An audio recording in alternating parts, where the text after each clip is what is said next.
दोस्तों, welcome back to my video. आज की इस वीडियो में हम करेंगे ये साइंस एंड मैथ का लास्ट पार्ट रहेगा। यहाँ इस वीडियो में 121 से आगे के क्वेश्चनों को हम सॉल्व करेंगे।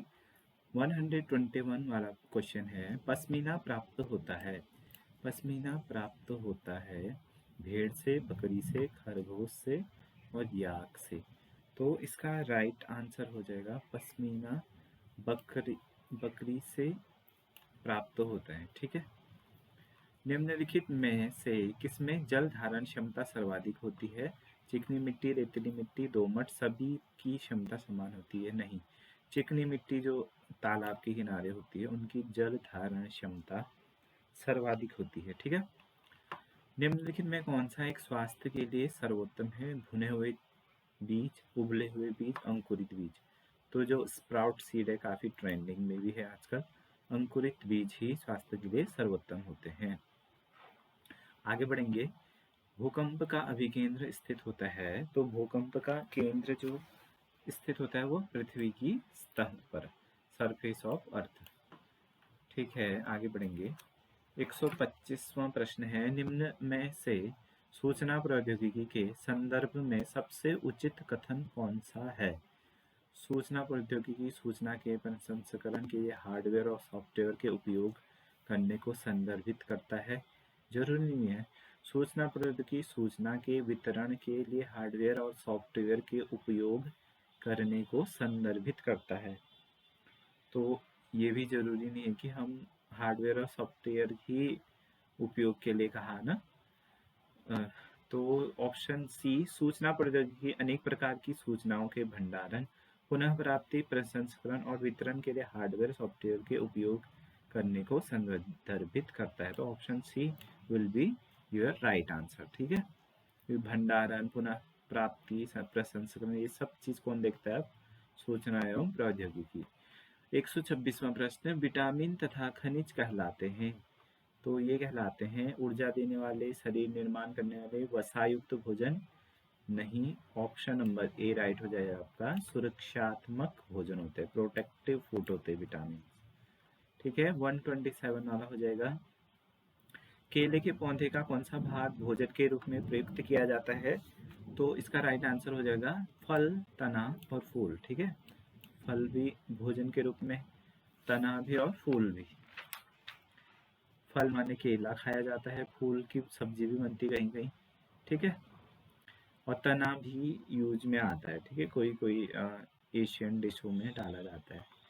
क्वेश्चन नंबर 128 करेंगे। नवाचार विज्ञान के अध्ययन में कौन सी व्यक्तिगत योग्यताएं विकसित हो सकती है?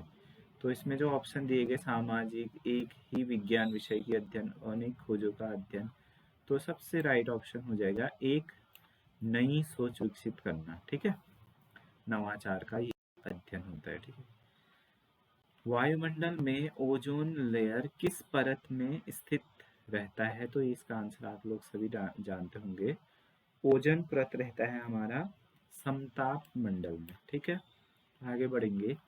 वायु में नाइट्रोजन और ऑक्सीजन का अनुपात लगभग होता है। तो यह होता है लगभग 4:1। ठीक है।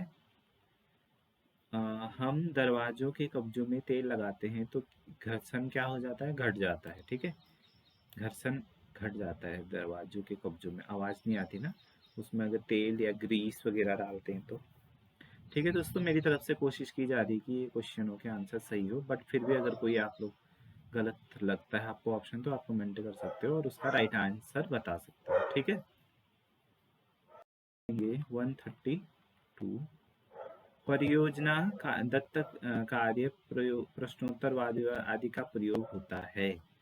तो इसका प्रयोगात्मक होता है रचनात्मक मूल्यांकन के लिए। ठीक है। नियमित मूल्यांकन तो जो हमारे स्कूल में होता है वही, योगात्मक मतलब समेटिव टाइप का। ठीक है। लेकिन जो ये परियोजना मतलब प्रैक्टिकल वगैरह देते हैं ना, तो वो उसका होता है फॉर्मेटिव इवेल्युएशन का होता है। ठीक है हिस्सा। प्रश्न संख्या 133, विद्यार्थी को अधिकतम कठिनाइयों की पहचान के उपरांत विज्ञान शिक्षण में किस प्रकार के शिक्षण की व्यवस्था की जानी चाहिए? तो किस प्रकार की देखिए इसमें कह रहा है कि which of type teaching should be planned after diagnosing the difficulty of the student.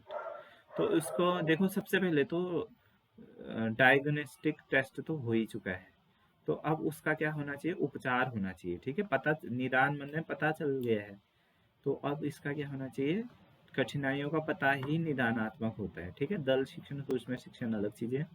तो अब हम क्या करेंगे, उपचार करेंगे कि क्यों उसको कठिनाई आ रही है, उसका सॉल्यूशन देंगे। ठीक है, रेमेडियल टीचिंग करेंगे। इसके बाद पौधे वायुमंडल से CO2 मुख्यतः किस माध्यम से लेते हैं, तो पत्तों से लेते हैं ना। पत्तों में के पीछे छोटे छोटे छिद्र होते हैं जिनको रंध्र बोला जाता है। ठीक है, वहां से ये लोग कार्बन डाइऑक्साइड अवशोषित करते हैं। प्रश्न संख्या 135 है, एक बीजाणु उत्पादक पादप है, बायोलॉजी का क्वेश्चन है ये। तो एक बीजाणु उत्पादक पादप कौन है, ब्रेड मोल्ड। ठीक है, एक ही बीजाणु होता है ब्रेड मोल्ड में। ठीक है, कीट पतंगों को भगाने के लिए इस्तेमाल की जाने वाली नेफ्थलीन बॉल प्राप्त होती है, तो वो किससे होती है, कोल तार से। ठीक है, निम्नलिखित में से कौन सा ऊर्जा का एक नवीकरणीय स्रोत है, तो वो है पवन ऊर्जा। ठीक है, पवन को बार बार यूज कर सकते हैं ना, और वह प्राकृतिक रूप से मिल जाती है। तो पवन ऊर्जा क्या है, नवीनीकरणीय स्रोत है ऊर्जा का। क्वेश्चन नंबर 138, एक आदमी दर्पण के सामने खड़ा होता है और वो देखता है उसका प्रतिबिंब उससे बड़ा है, यह दर्पण कौन सा है।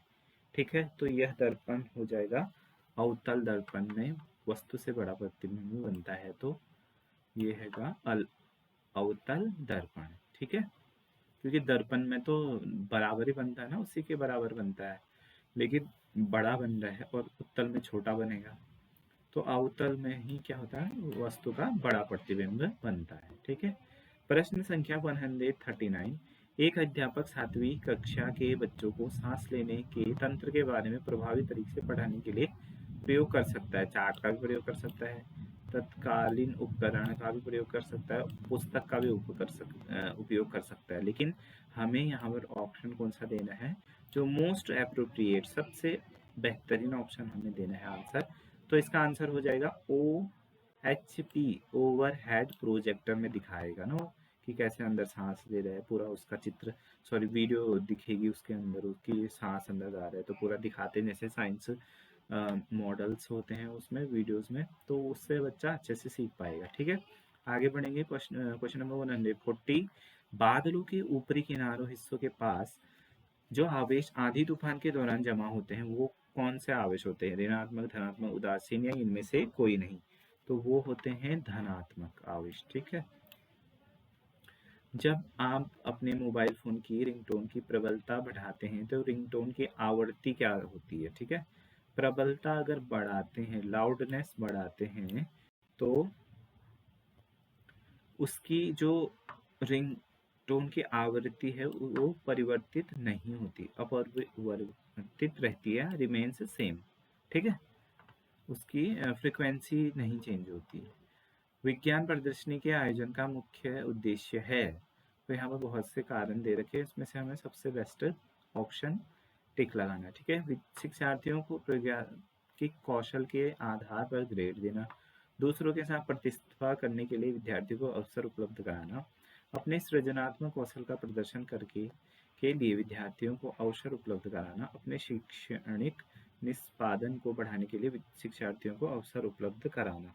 तो इसका राइट आंसर क्या हो जाएगा, ऑप्शन सी, अपने सृजनात्मक कौशल का प्रदर्शन करना। ठीक है, तो उनकी जो क्रिएटिविटी है उस कौशल को प्रदर्शित कर सकते हैं, उसके लिए उनको अवसर देना। ठीक है, बाकी और भी सही है ऑप्शन, लेकिन सबसे मोस्ट सुटेबल ऑप्शन क्या हो जाएगा, ऑप्शन नंबर सी। ठीक है, इसके बाद आगे बढ़ेंगे। क्वेश्चन नंबर 143, रॉकेट निम्न में से किसके संरक्षण के सिद्धांत पर कार्य करता है, तो वो है समवेग संरक्षण। ध्यान देना, भूल जाओगे तो ऐसे याद रखना कि रॉकेट का वेग एक समान रहता है। ठीक है, तो इसको बोल देना कि समवेग संरक्षण के नियम पर आधारित रहता है। चुंबक के चुंबकीय गुण को निम्नलिखित में से किसके द्वारा नष्ट नहीं किया जा सकता, तो उबालने से। ठीक है, पानी में उबालने से चुंबकीय गुण का वो नष्ट नहीं किया जा सकता है। ठीक है, आगे बढ़ेंगे क्वेश्चन नंबर 145। निम्न में से कौन सा पदार्थ आमतौर पर वैद्युत धारा के प्रति सबसे कम प्रतिरोध प्रदान करता है? ठीक है, मतलब कम प्रतिरोध मतलब अच्छा कंडक्टर। तो सबसे बढ़िया गुड कंडक्टर कौन सा होता है? आपको सबको पता होगा, चांदी हमारी जो सिल्वर है वो सबसे गुड कंडक्टर होती है, ठीक है, इलेक्ट्रिसिटी की। कांसा एक मिश्र धातु है। कांसा किन दो धातुओं से मिलकर बना होता है? तांबा और टिन। कॉपर एंड टिन, तांबा और टिन से मिलके बना होता है कांसा, ठीक है, याद रखिएगा, तांबा और टिन। आगे बढ़ेंगे क्वेश्चन नंबर 47। निम्नलिखित में से कौन सा एक हमारे शरीर के लिए सबसे ज्यादा महत्वपूर्ण आवश्यक खनिज है? तो कैल्शियम हमारी हड्डियों में होता है, जो हमारे लिए आवश्यक है। बाकी और भी आवश्यक है, लेकिन सबसे मोस्ट एप्रोप्रिएट ऑप्शन क्या हो जाएगा? कैल्शियम। लोहे में जंग लगना क्या है? एक भौतिक परिवर्तन, रासायनिक, दोनों या इनमें से कोई नहीं? तो लोहे में जंग लगना एक रासायनिक परिवर्तन है। निम्न में से किसे केरोसिन तेल में संरक्षित किया जाता है? तो उसका राइट आंसर हो जाएगा option number C, aluminium and sodium को, ठीक है। काफी ये रिएक्टिव मेटल्स होते हैं, इसलिए इसको केरोसिन के तेल में डुबो के रखा जाता है। आगे बढ़ेंगे। एक चमकता हुआ बल्ब गर्म हो जाता है, क्यों हो जाता है गर्म? क्योंकि धारा के उष्मीय प्रभाव के कारण। विद्युत धारा बहती है तो उष्मा जनरेट होती है, तो इसी को बोलते हैं धारा का उष्मीय प्रभाव। इसके कारण जब चमकता हुआ बल्ब गर्म हो जाता है। तो ये हो गए दोस्तों मैथ्स एंड साइंस के 150 कंप्लीट हो गए क्वेश्चन। और ये 2-3 पार्ट्स हैं इनके, आपने अगर इससे पिछले वाले पार्ट्स नहीं देखे तो पीछे देख सकते हो वीडियो में। आई होप कि आपको इससे आने वाली आगामी यूटेट परीक्षा 2025 में होने वाली परीक्षा में आपको सितंबर में काफ़ी आपको इससे थोड़ा सा एक आइडिया मिल जाएगा। और बाकी वीडियो देखने के लिए धन्यवाद। इसी प्रकार से और भी इंटरेस्टिंग और एसएसटी की वीडियो रहेगी नेक्स्ट, उसमें मिलेंगे आप सभी से। तब तक के लिए नमस्कार।